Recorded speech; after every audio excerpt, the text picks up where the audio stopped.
What happens when a perinatal psychologist becomes the patient? In this episode, Dr. Allison Altman, who specializes in women's mental health and trauma, shares her deeply personal journey through infertility, IVF, and an unexpectedly fast birth.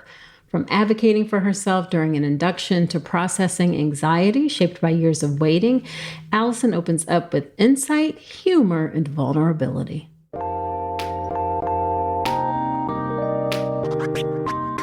Welcome to the Birth with Power podcast, where knowledge is power and power transforms birth.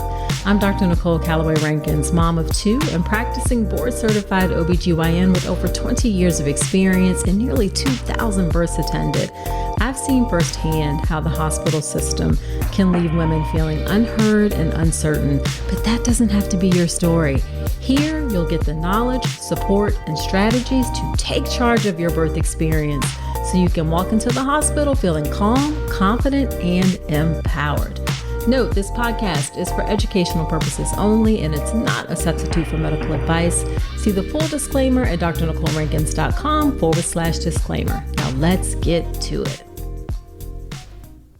You're listening to this podcast, which is a powerful start. But if you want to go deeper, join the thousands of women who already get the Birth with Power brief every Thursday. It's my free newsletter with trusted tips, mindset shifts, and strategies that build on what you hear here, so you feel even more calm, confident, and empowered about birth. Sign up at drnicolerankins.com/email.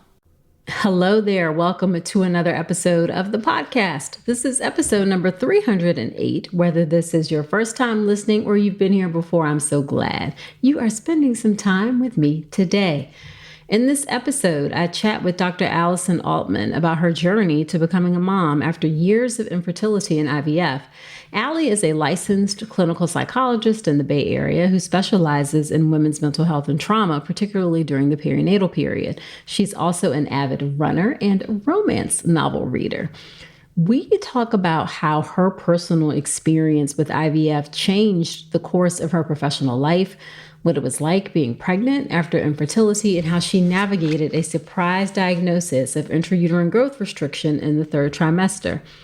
Allie shares the details of her fast and intense labor. And when I say fast, it was fast. The importance of advocating for yourself and how her psychological training helped her stay grounded through the ups and downs of birth and postpartum.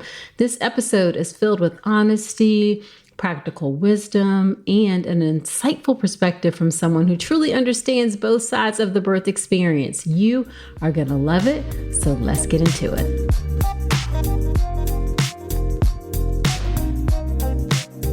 Thank you so much, Allison, or should I say Dr. Altman? Yeah, you can call me Allie too. Yeah, for Allie, all right, for agreeing to come onto the podcast. I am excited to have you share your birth story. I'm excited to be here. Yeah, so why don't you start off by having you tell us a bit about yourself and your family, if you'd like. Yeah, happy to. So Dr. Altman, or you can call me Allie, as all the patients I work with do. My family is my husband and me and our newly toddler, I guess I'll call her. She's a year and a half daughter. We call her JoJo. We live in the Bay Area and have a lot of family close by, which is really lucky to have as well. Oh, that is nice. Yeah, that is nice. That is nice. Yeah, I'm a psychologist. Yeah, I was like, what else about me? I am a perinatal psychologist, so I'm a clinical psychologist by training. I currently work in private practice as well as at an IVF clinic at a medical center in the Bay Area. Working 4 days a week while taking care of my daughter one of those days too. Oh, well, that's nice. That's nice. Yeah, although often 4 days, it's like 4 long days and then, so hopefully it's like not 4 too terribly long days for you. No, I stopped working at 4:30, which is really lovely. That's like my... Okay, that is nice. Yeah. Yes, that is nice. Okay, so in order to talk about the birth, we have to talk about a little bit about the pregnancy. And I think it's particularly relevant for you. You yourself went through infertility and IVF before you got pregnant. So what was that journey like for you? It was long. I'll start there. Yeah, I mean, it's actually interesting, and I'm sure I'll talk about this later, but I did IVF, and we went through IVF prior to me specializing in IVF as a psychologist. I was just a kind of a women's health psychologist previously.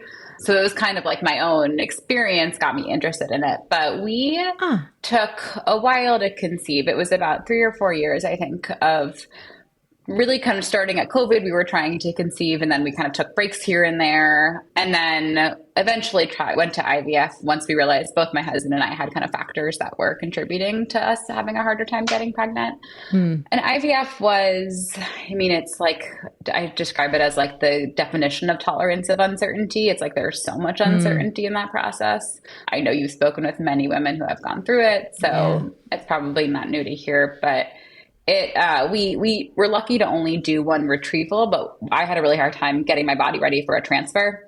So we had like 4 canceled transfers in a row of I would take the meds, my lining wouldn't grow, and then we would have to cancel it. Okay. Which was really hard, not understanding what was going on and kind of trying the same thing over and over. And then luckily went to a doctor who thought she knew what was going on. Turns out I actually had a diagnosis of Asherman syndrome. So I had scarring in my uterus and I needed another hysteroscopy, which was kind of surprising because I hadn't had a DNC procedure before. Right. But once we removed that, the transfer worked and I got pregnant with my daughter the next month. So that was a very nice kind of like, there is some type of answer as to why it wasn't working. Yes. Yeah, that is nice because often there isn't an answer as to why things aren't happening. So I'm glad that you were able to find an answer, but I'm also definitely perplexed because it's Asherman's. It's not common. And usually it comes from some sort of prior instrumentation and lots of it. So it's unusual. They thought it was, and this is kind of my guess too, is I had a polyp removed with another hysteroscopy previously in the IVF process. And so that was like, maybe I was the very small percentage that developed scar tissue from that. Got it. Okay. And we'll get to your birth story, but I do want to touch on a second, like, that you said your own experience informed you moving into this field. Like, how did that happen for you? Yeah. So going through IVF and when I was pregnant, I was working at a VA in women's health, which is like kind of a unique thing in and of itself because San Francisco is wonderful in that the VAs have really kind of robust female or women clinics at the VA. And so I was doing women's health. I work a lot with trauma. Military sexual assault was one of the main things I worked with people on. And there's also increased rates of infertility among veterans. It's something that's been known for a while, but not really like the mechanisms aren't really understood. So my research started to kind of look into that a little bit of trying to understand why veterans with PTSD diagnoses have increased rates of infertility. And with my research, I really wanted to start treating that population too. Just kind of, it came up naturally. And I ran one pregnancy and postpartum support group and absolutely loved it while I was on my internship. And was really looking for that type of just working with women kind of throughout the perinatal period was an interest I had. And then after going through IVF, I was like, oh, I fully understand what it's like to be in this process. And I was immediately was like, I really want to work with this population. And I myself was working with a therapist throughout it, and she had gone through IVF, and it was so comforting to not have to explain things, just to have someone who understood what it was like. And so I wanted to kind of be on the other side of that. Gotcha. You got more experience than you bargained for, but ended up using it to help other people, which I always think is admirable when people take their own experiences and then use it to help others. So I love that. When it comes to research, women, especially pregnant women, are often left out. In fact, most prenatal vitamins are never even tested in pregnant women, which is kind of wild when you think about it, because this is one of the most critical phases of human development. That's why I love what Ritual is doing. Their essential prenatal multivitamin is the #1 best-selling prenatal, and it's the only leading prenatal backed by its own 24-week human clinical trial. That trial showed Ritual helped deliver key nutrients like folate, biotin, and vitamin D, and that moms taking Ritual had lower overall cortisol levels during pregnancy. As an OBGYN, I appreciate that every ingredient in Ritual is traceable, third-party tested, and designed for optimal absorption, so you know exactly what's in it and why. Don't settle for less than evidence-based support. My listeners get early access to Ritual's Black Friday sale, 40% off your first month at ritual.com/Dr. Nicole. That's ritual.com/Dr. Nicole for 40% off your first month. Let's talk about then your pregnancy and your prenatal care. So you got pregnant and then got transferred from the fertility clinic over to an OB. What was your pregnancy and prenatal care like? Yeah, I felt like we had great care. So we were at an academic medical hospital. We went to UCSF for care. I just really wanted a hospital that had a lot of experience with IVF patients. Sure. And they have their own IVF clinic there. And so it felt good to me to go there. And they have a really unique design where they have midwives and OBs. Okay. And I loved that aspect. And so for prenatal care, I had my own OB, but for a lot of up until I was maybe 20 or 30 weeks, I saw midwives for a lot of my appointments too. And really loved that balance. I'm someone who I think tends towards like the most like low intervention hospital birth possible. And I put that in quotations because of course, like a lot happens, as we'll talk about. I mean, I ended up being induced, so it was different than I expected. Right. But the care was great. I also came into pregnancy, I think, tending a little bit more towards anxiety based on my experiences with things not working. I was so used to getting bad news in those rooms.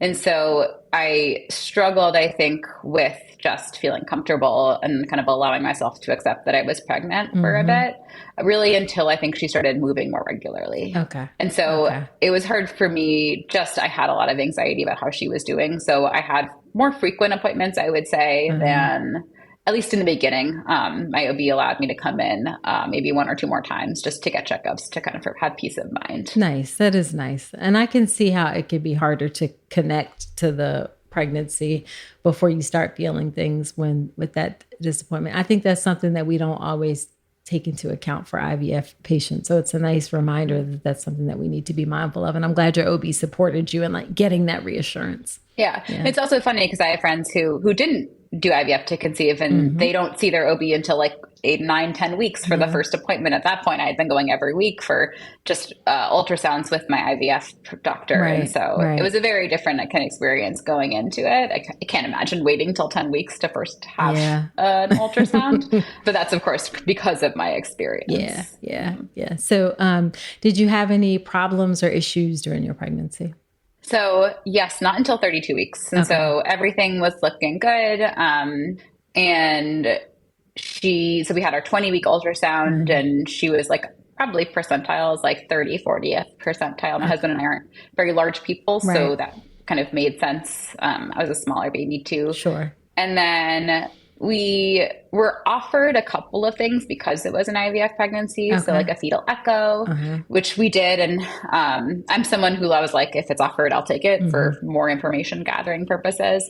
And we were offered a 32-week ultrasound, which is typically at UCSF, they do that for people who have done IVF. Okay. So we went and didn't expect anything to be different. And then we go to that ultrasound appointment and she's measuring quite small, like had dropped from 40th percentile to averaging around maybe 10, 8, 9, no, it was more than 10. It was like 10 to 12 percentile. And it was the kind of thing where her head was still measuring within the 40th percentile and her abdomen measurement was lower. And so the idea was like, okay, we don't have a diagnosis of IUGR, intrauterine growth restriction yet, but let's have you come back in 4 weeks. Right. So those 4 weeks, I used a lot of the skills that I work with people on of just like tolerating uncertainty, reminding myself that it's going to be okay.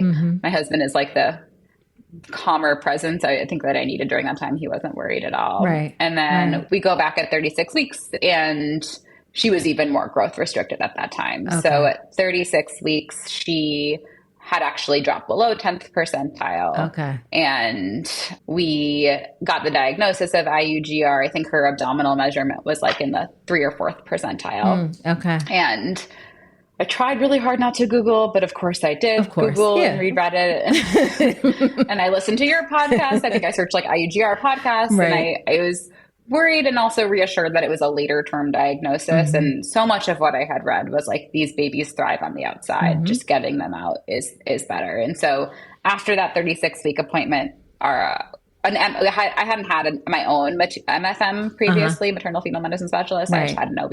And so the MFM on call came in and basically it was like, what we would recommend is getting induced in a week at 37 weeks, which my husband and I were completely like thrown off by just because we had been expecting another month. Gotcha. and trying to wrap our heads around that. And then it turns out that she was actually basing that on information from kind of a previous hospital she was at. Our OB called us and said, based on our specific measurements, she would recommend 38 weeks. Okay. And so there was some back and forth of, and I'm someone, I mean, I was trained as a researcher, so I like tried to find all of the research on PubMed and look at all of the updated guidelines, which recommended 38 weeks in monitoring. So we just had to do like I think it was every 3 days, non-stress tests and Doppler ultrasounds for umbilical blood flow. Okay. And by 38 weeks, I was like, I'm ready to get her out. I didn't want to wait any longer. Gotcha. Okay. All right.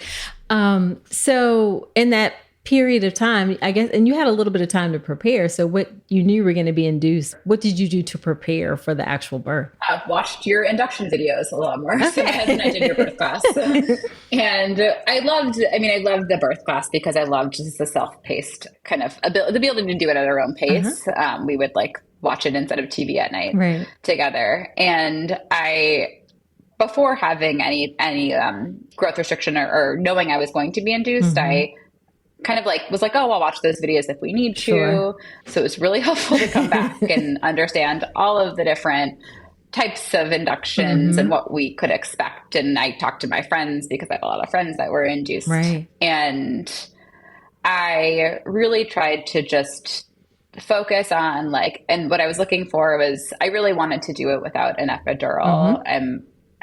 For many reasons, one being I just hate being numb. Like I'm the person at my doctor's, my dentist, is I ask if I can have things without Novocaine. I just hate that sensation. And so read a lot of stories online of like people who were induced and were able to kind of use hypnobirthing techniques or other things.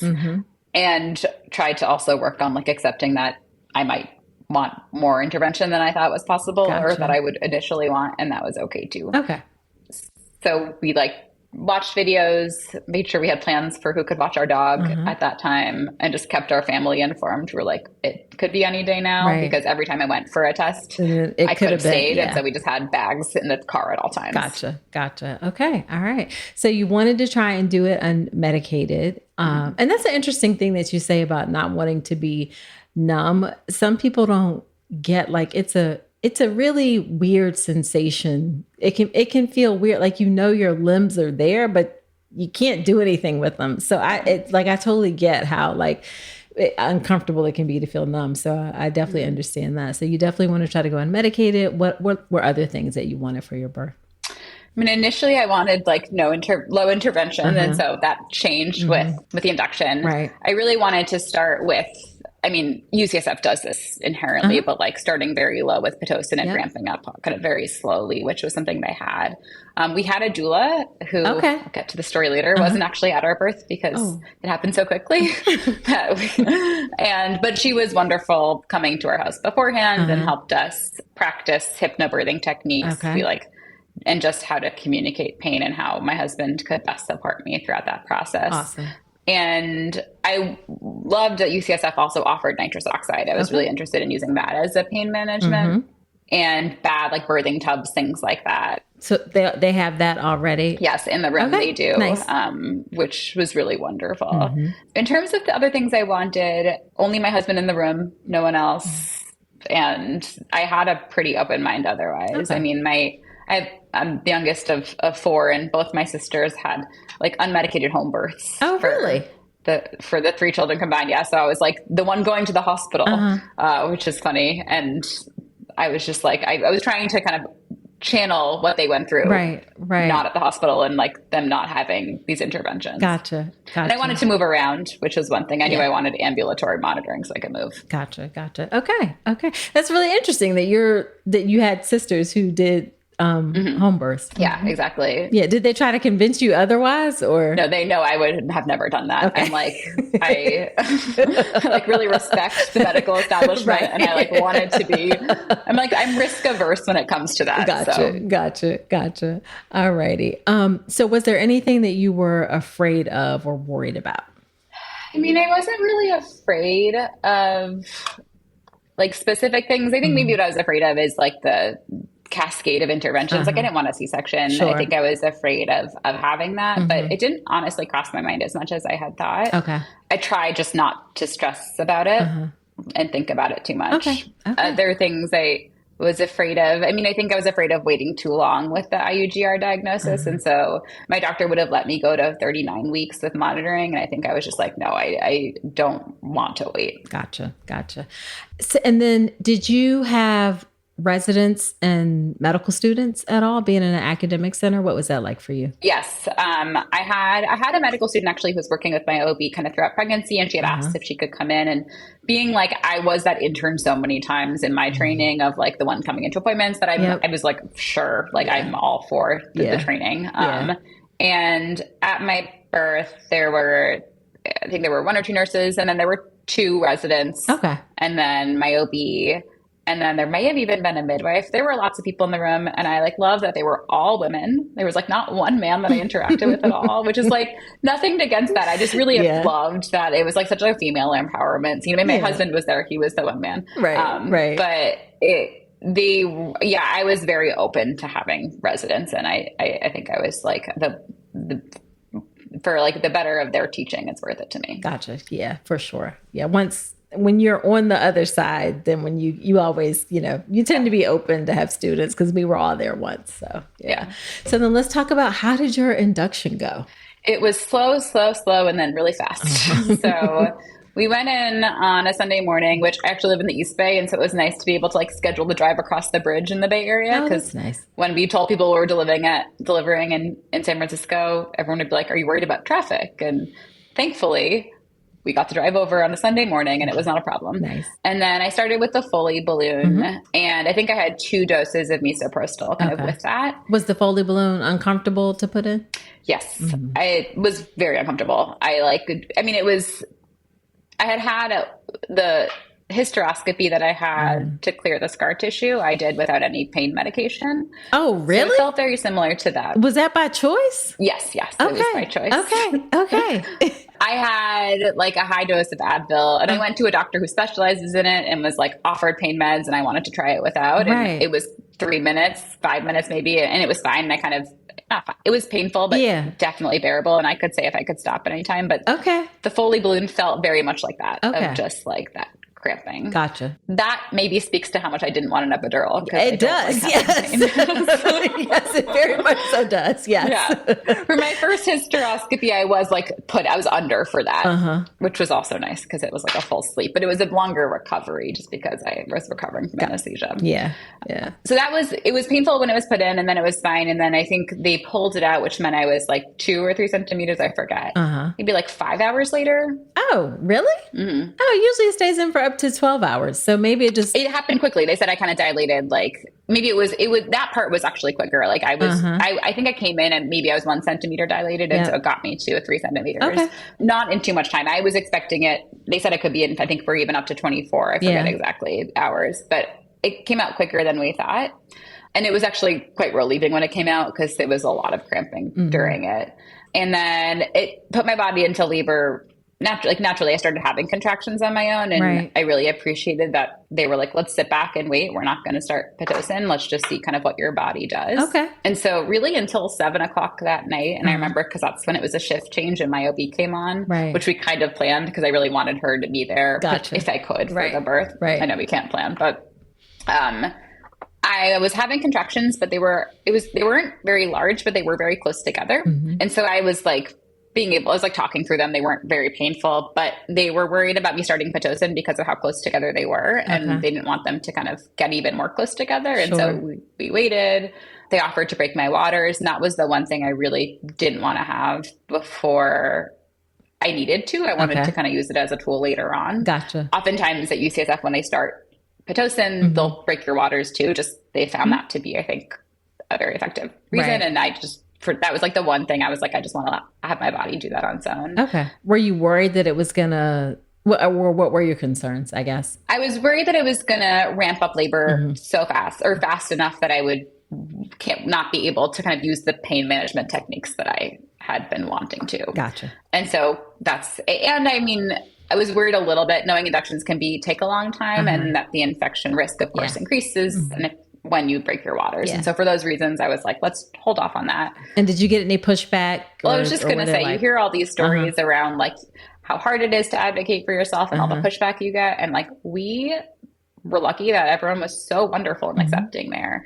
We had talked to our doula on the phone, and she was like, just, you can say no to this. Like you can advocate for what you want. And once we said no, they were like, great, that sounds great. And the nurse, who I love, I remember her so clearly, her name was also Allie, was like, you're allowed to say no. And that's a totally reasonable thing. Right. And I didn't feel pressured into anything there. Awesome. Which was lovely and a really good experience. The countdown is on. Holiday shopping season is officially here, and Uncommon Goods takes the stress out of gifting with thousands of unique, high-quality finds you won't see anywhere else. What I love about Uncommon Goods is that everything feels intentional. These aren't your run-of-the-mill gifts. They're thoughtful, creative, and often handmade by independent artists and small businesses. When I was looking through the site, I saw the perfect first gift from you to your baby. It was a personalized goodnight book. It features your child's name on the cover, throughout the story, and even in illustrations. You'll be able to read this with your baby from the day they come home from the hospital and for years to come. And Uncommon Goods doesn't just have great gifts. With every purchase, they give back $1 to a nonprofit of your choice. Over 3.1 million donated so far. So don't wait. Cross those names off your list before the rush. To get 15% off your next gift, go to uncommongoods.com/Dr. Nicole. That's uncommongoods.com/Dr. Nicole for 15% off. Uncommon Goods, we're all out of the ordinary. Once the shift change in my OB came on, she's like, let's start Pitocin. It doesn't seem like you're really ramping up much on your own. And so started with a really, really low, I mean, it was like, I think we started at 2, or I don't even remember, the lowest dose. And then every half hour they would put it up 1. And by the time I think I got to a 5, my body was like in full blown contractions. And I remember it got really painful. And it's like time, looking back, I'm like, what is time during this? But I think my water broke around midnight on its own. Okay. And she was born at like 3:45 in the morning. So like between then, I remember I was trying. So 4 hours later, she was born after your water broke? Okay. Had you been checked during any of that time? So I didn't get checked until it was after the balloon came out. I think I was a 3. And then at like 2:45, like an hour before she was there, I got checked and I was a 4. So I went from a 4 to a 10 in like 20 minutes. Like literally in 20 minutes. And that's when it was like that's when I was screaming for the epidural. Okay. So your water, so what happened between when your water broke and 2:45? Like what? I was just laboring. I was laboring, I was on the ball, I was using nitrous oxide. And of course I think that like I was using it, my husband says I was like hostage because I was in so much pain, and then it made me really nauseous. And so I was like, this is not like, I did not find it helpful. So I remember just like writhing around on the table and screaming a lot and just getting through the contractions with counter pressure. And then it reached a point where it was quite unbearable. And I hadn't been checked since that afternoon. And so I was like, I need to be checked because I can do this for a little bit longer. I can't do this for much longer. Gotcha. And so they checked me and I was a 4, and I was like, I need pain meds. I can't do this much longer. And it was a big thing where I was just like kind of going back and forth. And my husband and the doctor were like, get the epidural. Like there's no shame in getting the epidural. Sure. And so I was, at that point, I think I was like, I'll take anything. Okay. And so they come in and try to place the epidural. And that is, I will say, the one thing that I asked for not to have a resident previously. I wanted it for the anesthesiologist. I was nervous about it to start. Sure. And they didn't even try to offer a resident. They always had the anesthesiologist there. So it was like a 20-minute wait, they say, for her to come in. And then she had a really hard time placing it because every time she would start, I would have a contraction and I would be like, it's coming. And my contraction started in my back. And so they were trying to keep my back stable. And it took a very long time. Okay. Yeah. So. And did they turn the Pitocin off during this time, or do you remember? I don't even remember. Okay. Yeah. Once she got it in, and then it was like they placed the needle and then they go like push the meds, and they were like, okay, it's going to be about 20, 30 minutes until you're feeling something. And I remember very clearly being like, I have to push. I feel this. Yeah. Like there was no question in my mind. I felt like I needed to push before I felt any of the epidural. Right. And the nurse was like, "Are you sure?" Like another couple of contractions. I was like, "I need to push," like screaming. And they're like, "Okay, let's get you checked." And so before I even feel the meds, they checked me and she was like, "Okay, you're out of 10."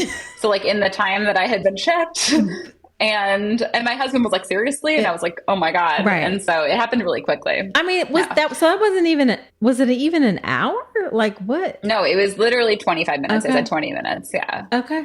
So it happened very quickly. And they were like, "That makes sense why you were in so much pain." So much pain. Yes. I mean, it makes sense why anyone in labor is in pain because it's very painful. But you ramped up super, super fast. Yeah. Okay. And we were talking to our doula when I was at a 4. And our plan was for her to come when I was at a 6, around a 6. And so we never expected that it was going to. Yeah. The next time we texted her was like a selfie of the 3 of us. And it was like, it happened. Which is funny. So then she's like, what? So then what? I mean, okay, so it's like time to push. And then were you like, yes, it is time to push? And like how long between when you realized and when your baby was born? Well, it's funny. So they said it's time to push. And then they were like, okay, very quickly, like, let's do practice pushes. They were like, my husband, Eli, it's a good time for you to use the restroom. We'll call your OB. And my daughter, I mean, she had growth restriction, so she ended up being really small. And that's part of the reason I think that when I started to do a practice push, they were like, "Oh, we see your head." They were like, come back.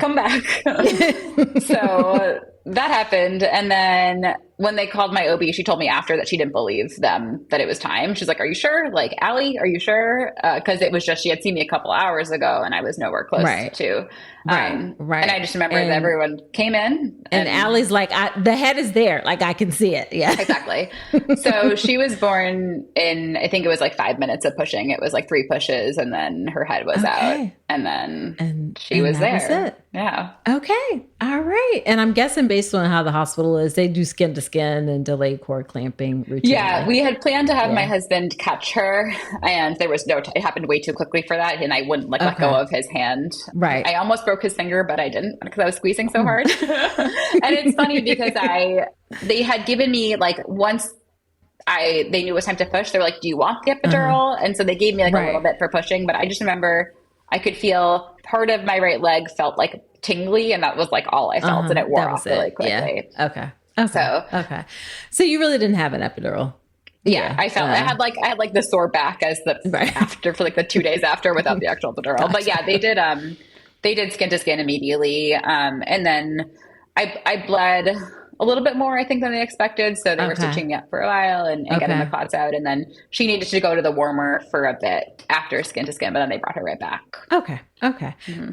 Do you know what kind of tear you had? I had a 1st degree. Oh, okay. So it was like very, it was like a very minor. And she was 5 pounds, 11 ounces. So she actually was technically like not the IUGR. Like she was just small for gestational age. Gotcha. She seemed tiny to us. So y'all just make small babies, maybe. Yeah. Well, I actually got placenta pathology done and I forgot what it was, but it did seem like my placenta was kind of like kicking out early. Like it was good that they got her out when they did. Yeah.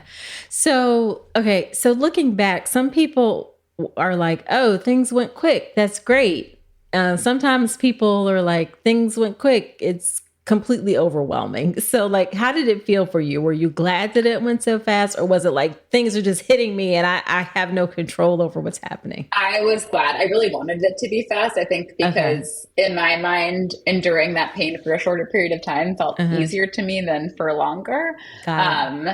So I think I was really glad that it happened so quickly and that like it was, once it was over, it was like immediate relief. And I think also like with thinking about an epidural, I was worried about afterwards not being able to walk around and things like that. And so it felt like that was fairly, like the recovery felt a little easier to me. But it also makes me nervous for if we do have a second kid, because I know that can be even faster. So I'm like, okay, we'll plan to be close to the hospital then. Yeah, I was going to say, like the next time when you really start going into labor and definitely after your water breaks, you should just like go to the hospital because you're the person who could potentially have a baby in the car on the way. I know, and I've read those stories and I don't want to be that person.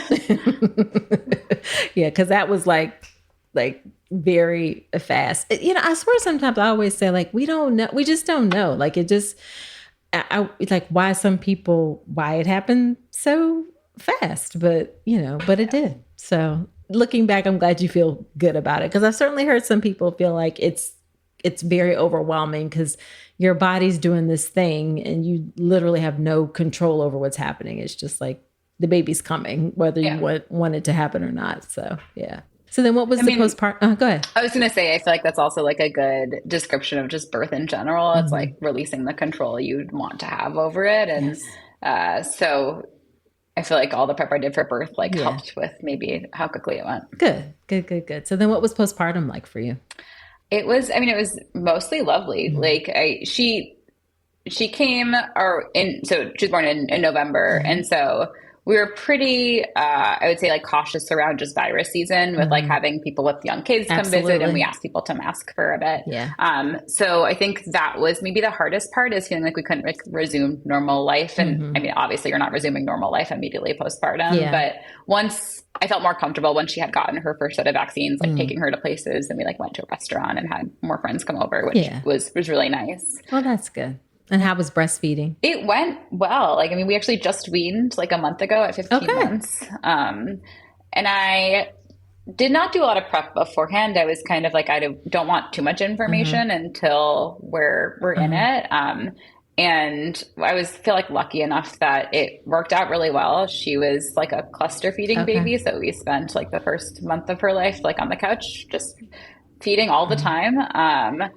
But we got the hang of it. Our pediatrician, who I love, kind of described it in our pre-partum visit as it's an art, not a science. And I think that really helped. And UCSF also offered great lactation support. So I used that a few times in the kind of first month. Got it. Great.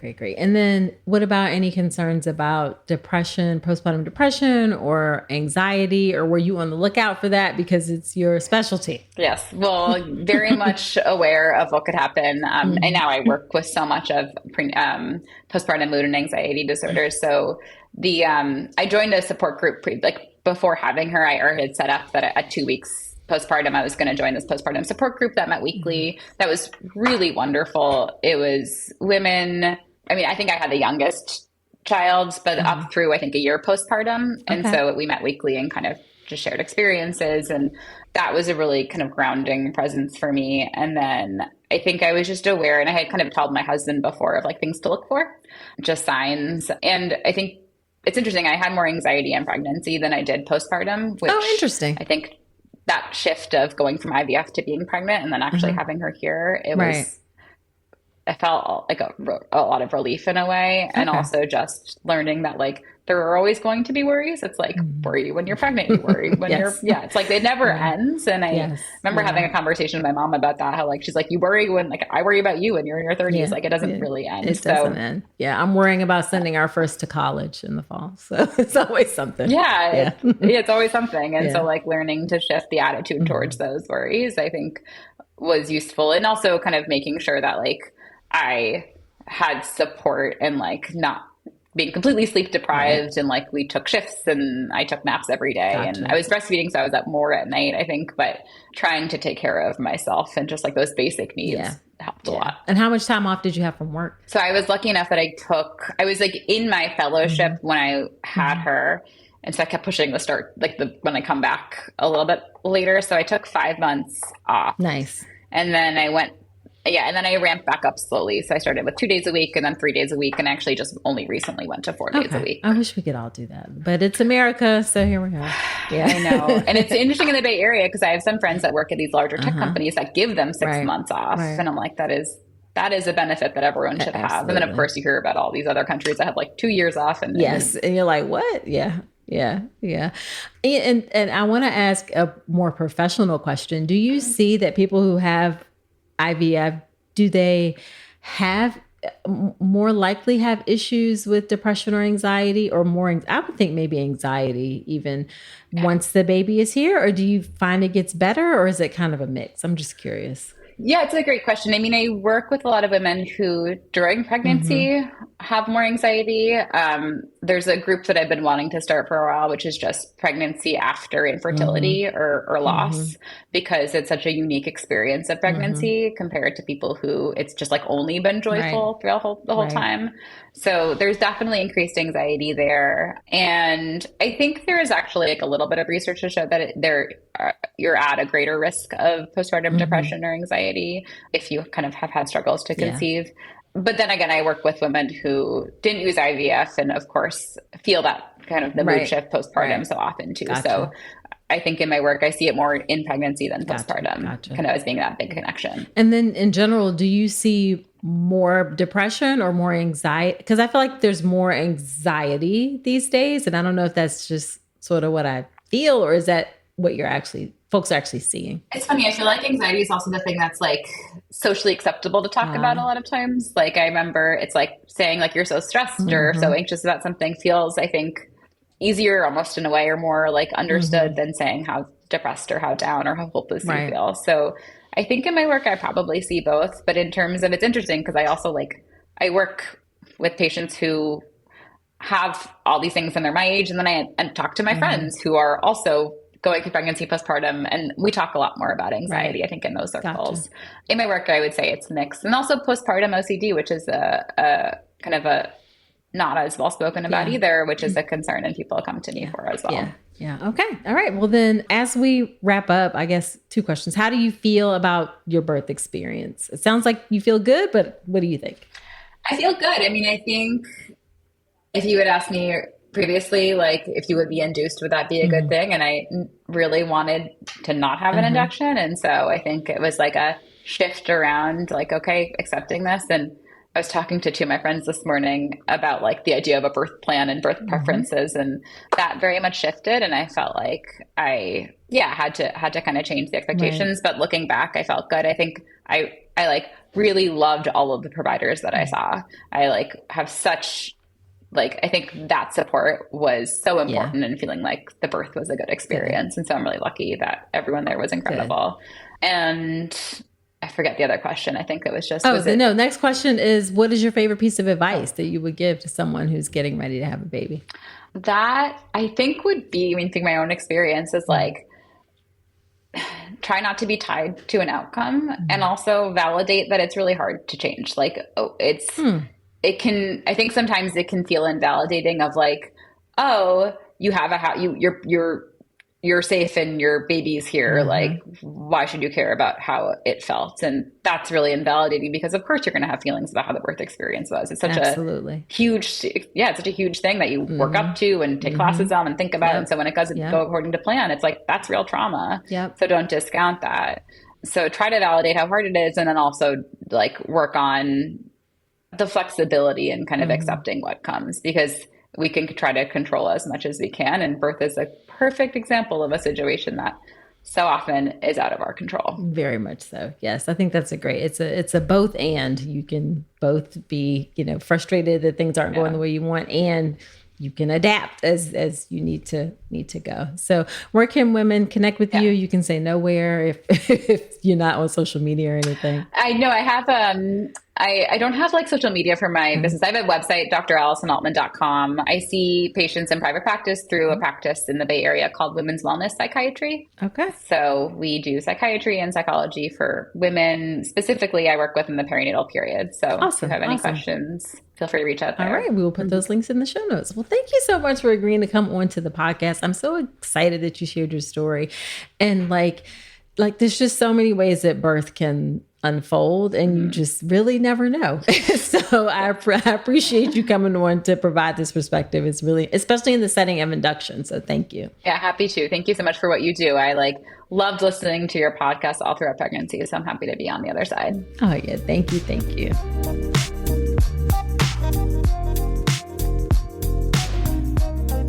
Wasn't that a great episode? I appreciate her coming on and sharing her very unique perspective of being on both sides of the birth experience. Now, after every episode, when I have a guest on, I do something called Dr. Nicole's Notes, which are my top takeaways from the conversation. Here are my Dr. Nicole's Notes from this episode. First up, IVF and pregnancy after infertility bring unique emotional challenges very often.